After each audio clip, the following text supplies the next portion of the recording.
Hello, আসসালামু আলাইকুম। শুভ শিক্ষার্থী, ষান্মাসিক সামষ্টিক মূল্যায়ন 2024, বিষয় ইসলাম শিক্ষা, শ্রেণী নবম। শিক্ষার্থীদের জন্য নির্দেশনা। দেখো, সামাজিক সমস্যা বিশ্লেষণ করে ইসলামী বিধিবিধানের আলোকে সমাধান করি। আমাদের দৈনন্দিন জীবনে আমাদের চারপাশে প্রতিনিয়ত বিভিন্ন সমস্যা ও চ্যালেঞ্জ দেখতে পাই। ইসলামের নির্দেশনা বিধিবিধান যথাযথভাবে চর্চা করলে এই ধরনের সমস্যার সমাধান করা সম্ভব। তুমি যে এলাকায় বা অঞ্চলে বসবাস করো সে এলাকার বিভিন্ন সামাজিক সমস্যা সমাধান ইসলামের বিধিবিধানগুলো বিশ্লেষণ করবে।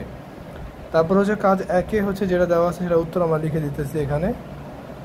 তো দেখেন কাজ একের মধ্যে কাজ একের মধ্যে বলছে সমস্যা বা চ্যালেঞ্জ সমস্যা। তুমি যে এলাকায় বা অঞ্চলে বসবাস করো সেই এলাকার বিভিন্ন সমস্যা ও চ্যালেঞ্জগুলোর সামাজিক সমস্যা তালিকা করো। এরপর তোমার একজন সহপাঠীর কাছ থেকে জেনে নাও সে কী সমস্যা বা চ্যালেঞ্জ খুঁজে পেল।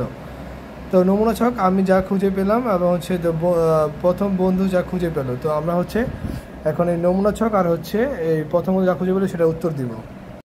তো দেখো, কাজ একের সমস্যা বা চ্যালেঞ্জ অনুসন্ধান। তো আমি যা খুঁজে পেলাম এখানে আমি লিখে দিয়েছি। 1 নম্বর, শিক্ষা প্রতিষ্ঠানে ছাত্রদের উপস্থিতির হার কম। 2 নম্বর দিয়েছি বেকারত্ব। 3-এ দিয়েছি মাদকাসক্তি। 4-এ দিয়েছি পারিবারিক কলহ। 5-এ দিয়েছি স্বাস্থ্য সেবার অভাব। 6 দিয়েছি হচ্ছে পরিবেশ দূষণ। তারপর দেখো আমি যেটা দিয়েছি, প্রথম বন্ধু যা খুঁজে পেল সেটা দিয়েছি 1 বাল্যবিবাহ, 2 যৌতুক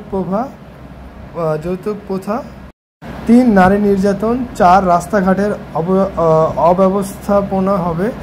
তারপর 5 হচ্ছে পানীয় জলের অভাব, 6 হচ্ছে সড়ক দুর্ঘটনা। তো আমি হচ্ছে কাজ একের এই উত্তরটা হচ্ছে এখানে দিয়ে দিলাম। সমস্যা বা চ্যালেঞ্জ অনুসন্ধান, এটার হচ্ছে উত্তর এটা, ঠিক আছে। তারপর ছকটা পূরণ করবো, তারপর চলে যাবো আমরা 2 নম্বর কোশ্চেনে। তারপর আমরা চলে আসছি কাজ 2-এ। দেখো এই জায়গায় কী আছে, যে সমাধানযোগ্য সমস্যা নির্বাচন ও পরিকল্পনা প্রণয়ন। তোমার এলাকার বিভিন্ন সামাজিক সমস্যা খুঁজে পেয়েছো এবং এবার 4 জন সহপাঠী আলোচনা করে কাজ 1 এর তালিকা হতে একটি সমস্যা নির্বাচন করো। যে সমস্যাটি সমাধান করা তোমাদের পক্ষে সম্ভব হবে। তারপর সমস্যাটি নির্বাচনের পক্ষে এককভাবে তোমার যুক্তি তুলে ধরো। নমুনা ছক, সামাজিক গুরুত্ব আর হচ্ছে ধর্মীয় গুরুত্ব, এই দুটো হচ্ছে এখন আমরা লিখব। তো দেখো এখানে আরেকটা নিচে ওইটা প্রশ্নটা পড়ে ফেলি, সেটা হচ্ছে তারপর দেখো তোমাদের পরিকল্পনা কীভাবে লিখতে হবে সেটাও দিয়ে দিয়েছি। যে নির্বাচিত সমস্যা বা চ্যালেঞ্জের নাম লিখতে হবে, সমস্যা বা চ্যালেঞ্জের সমাধানের উদ্দেশ্য, তারপর সময়, কার সহায়তা প্রয়োজন, তারপর দায়িত্ব বন্টন, ইসলামের বিধিবিধান ও নির্দেশনার চর্চা বা প্রয়োগ, পর লাস্টে হচ্ছে নৈতিক ও মানবিক দায়িত্ব। এটা হচ্ছে এই সম্পর্কে হচ্ছে প্রশ্নটা এখন দিয়ে দিলাম টোটাল। এখন হচ্ছে আমরা এটা সম্পর্কে এখন হচ্ছে উত্তর লিখব। তো আমরা চলে যাবো হচ্ছে এখন উত্তরে। তাহলে দেখো কিভাবে লিখবা, যে কাজ 2 সমাধানযোগ্য সমস্যা নির্বাচন ও পরিকল্পনার প্রণয়ন। হ্যাঁ, তো নির্বাচিত সমস্যা মাদকাসক্তি, নির্বাচিত সমস্যার পক্ষে যুক্তি দিবা কীভাবে, সেটা হচ্ছে সামাজিক যে গুরুত্ব আছে সেটা লিখে দাও। তো 1 মাদকাসক্তি সমাজে বিশৃঙ্খলা সৃষ্টি করে। 2 এটি যুব সমাজকে ধ্বংস করে দেয়, যার ফলে সমাজের উন্নয়ন বাধাগ্রস্ত হয়। 3 অপরাধের হার বৃদ্ধি পায়। তারপর ধর্মীয় গুরুত্বটা লিখি এখন। 1 নম্বর, ইসলামে মাদকাসক্তি হারাম। 2 এটি মানুষের শারীরিক ও মানসিক সুস্থতা নষ্ট করে। 3 মাদকাসক্তি থেকে মুক্তি পেতে ইসলামের নৈতিক শিক্ষার প্রয়োজন আছে। তার মানে হচ্ছে আমরা হচ্ছে কাজ 2-এর যে উত্তর সেটা আমরা হচ্ছে এখন মোটামুটি পেয়ে গেলাম, যে সামাজিক গুরুত্ব এবং হচ্ছে ধর্মীয় গুরুত্ব। আশা করি তোমরা হচ্ছে সবাই লিখতে পারছো। এরপর আমরা চলে যাব পরের প্রশ্ন এবং হচ্ছে উত্তরে। বলেছিল যে পরিকল্পনা কীভাবে লিখবো, এখন আমরা ওই যে ওটা লিখি। নির্বাচিত সমস্যা বা চ্যালেঞ্জের নাম, যেমন মাদকাসক্ত। তারপর সমস্যাটি সমাধানের উদ্দেশ্য, মাদকাসক্তি থেকে মুক্তি এবং সমাজে সুস্থ সচেতন নাগরিক গড়ে তোলা। তারপর সময় হচ্ছে 6 মাস। কার সহায়তা প্রয়োজন, সমাজের প্রবীণ সদস্য, স্থানীয় ইমাম, শিক্ষার্থী, স্বাস্থ্যকর্মী এবং পুলিশকেও তোমরা সহায়তা নিতে পারো ইচ্ছা করলে। তারপর দায়িত্ব বন্টন, প্রবীণ সদস্য যেটা আছে যুব সমাজকে মাদক থেকে দূরে রাখার প্রচেষ্টা করবে। স্থানীয় ইমাম খুতবা ও বয়ানের মাধ্যমে মাদকের ক্ষতিকর দিক তুলে ধরবে। তারপর দেখো শিক্ষার্থী সহপাঠীদের সচেতন করা এবং বিভিন্ন প্রচার কার্যক্রম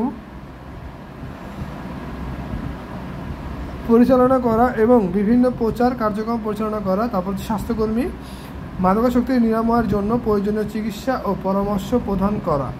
তো এই ছিল হচ্ছে তোমাদের কাজের 2-এর ফুল উত্তর। তো এখন আমরা চলে যাবো পরের ধাপে, ইসলামের বিধিবিধান ও নির্দেশনা চর্চা বা প্রয়োগ। দেখো 1 নৈতিক যেটা হচ্ছে মাদকাসক্তি থেকে মুক্ত পেতে কুরআন ও হাদিসের নির্দেশনা অনুসরণ করতে হবে। 2 মানবিক মাদকাসক্তদের প্রতি সহানুভূতি প্রদর্শন এবং তাদের সাহায্য করা, এটা করতে হবে। তারপর কাজ 3 দেখো প্রতিবেদন লিখে, এটা কাজ 3 হচ্ছে প্রতিবেদন লিখতে হবে। এখন আমরা চলে আসছি কাজ 3-এ, যে ইতিবাচক উদ্যোগ, মানে একটা উদ্যোগ নিবা, সেই উদ্যোগের মধ্যে হচ্ছে কী কী তোমার নির্দেশনা থাকবে, উদ্যোগ গ্রহণ কারণ কী, ফলাফল কী এবং সর্বশেষে কী হয়েছে সেই সম্পর্কে আমরা লিখতে হবে। কাজ প্রতিবেদন আমরা ইতিবাচক উদ্যোগের নাম দিচ্ছি স্থানীয় মসজিদে স্বাস্থ্য সচেতন কর্মসূচি। বিশ্লেষণ করব এখন ইসলামের নির্দেশনা। স্বাস্থ্য সুরক্ষা ও পরিচ্ছন্নতা ইসলামের গুরুত্বপূর্ণ দিক। উদ্যোগ গ্রহণ কারণ এলাকাবাসীর স্বাস্থ্য সচেতনতা বৃদ্ধি করা এবং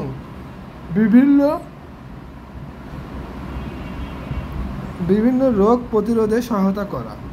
ফলাফল, তারপর দেখো ফলাফল, এটা হচ্ছে এলাকাবাসী স্বাস্থ্য সচেতন হয়েছে, তারপর রোগের হার কমেছে এবং সকলের মধ্যে পরিচ্ছন্নতার গুরুত্ব বেড়েছে। তো এই হচ্ছে তোমাদের কাজ 3-এর প্রতিবেদনের যেই 3টে বিশ্লেষণের হচ্ছে ধাপ, এই 3টে ধাপ হচ্ছে লিখে দিলাম। তার পরবর্তী ধাপটা দেখো, তারপর দেখো হচ্ছে ইসলামের নির্দেশনা। স্বাস্থ্য সুরক্ষা ও পরিচ্ছন্নতা ইসলামের গুরুত্বপূর্ণ দিক। তারপর উদ্যোগ গ্রহণের কারণ এলাকাবাসীর স্বাস্থ্য সচেতনতা বৃদ্ধি করা এবং বিভিন্ন রোগ প্রতিরোধে সহায়তা করা। পরে হচ্ছে ফলাফল, এলাকাবাসী স্বাস্থ্য সচেতন হয়েছে, রোগের হার কমেছে এবং সকলের মধ্যে পরিচ্ছন্নতার গুরুত্ব বেড়েছে। তারপর এই ছিল তোমাদের কাজ 3-এর প্রতিবেদনের উত্তর শেষ। পরে আছে কাজ 4-এ, ইসলামের বিধিবিধান দৈনন্দিন জীবনে অনুসরণ করি। দৈনন্দিন জীবনে পরিবর্তন, শৃঙ্খলা, প্রতিদিন 5 ওয়াক্ত নামাজ আদায়ের মাধ্যমে শৃঙ্খলাবদ্ধ তৈরি করা। তারপর স্বাস্থ্য, সুস্থ জীবনযাপনের জন্য মাদক থেকে দূরে থাকা এবং অন্যান্যদেরকেও দূরে রাখতে উদ্বুদ্ধ করা। তারপর সম্পত্তি, পরিবার এবং সমাজে শাস্তি বজায় রাখতে ইসলামের নির্দেশনা মেনে চলা। তো এই হচ্ছে তোমাদের কাজ 4-এর যে দৈনন্দিন জীবনে পরিবর্তন আছে সেইগুলোর হচ্ছে উত্তর। আমি আবার একটু বলে দিচ্ছি, দৈনন্দিন জীবনে পরিবর্তনগুলো এইগুলো লিখলেই তোমাদের হচ্ছে হয়ে যাবে। তারপর হচ্ছে দেখো এগুলো কীভাবে অনুসরণ করবে। প্রতিদিন কিছু সময় নিরক্ষর ব্যক্তিদের শিক্ষা দেওয়ার জন্য আলাদা করা। ইসলামের শিক্ষা সম্পর্কে জানার জন্য নিয়মিত কুরআন ও হাদিস পড়া। শিক্ষার গুরুত্ব নিয়ে পরিবার ও সমাজে আলোচনা করা। তো এই হচ্ছে তোমাদের উত্তর। তো এই ছিল তোমাদের হচ্ছে একেবারে কাজ 1 থেকে কাজ 4-এর ফুল উত্তর, যেটা হচ্ছে আমি তোমাদেরকে সহজ করার জন্য আমি একেবারে লিখতে যেতে পারো, তার জন্য হচ্ছে এটা আমি একেবারে সহজ করে দিলাম। তো তোমাদের জন্য অনেক অনেক শুভকামনা এবং হচ্ছে দোয়া রইল যাতে তোমরা সবাই আগামীকালকে পরীক্ষা ভালো হয়। এবং ভিডিওটি কেমন লাগছে তোমরা অবশ্যই চ্যানেলে সাবস্ক্রাইব এবং হচ্ছে কমেন্ট করে জানিয়ে দিবে। আল্লাহ হাফেজ, সবাই ভালো থাকবে। আল্লাহ হাফেজ।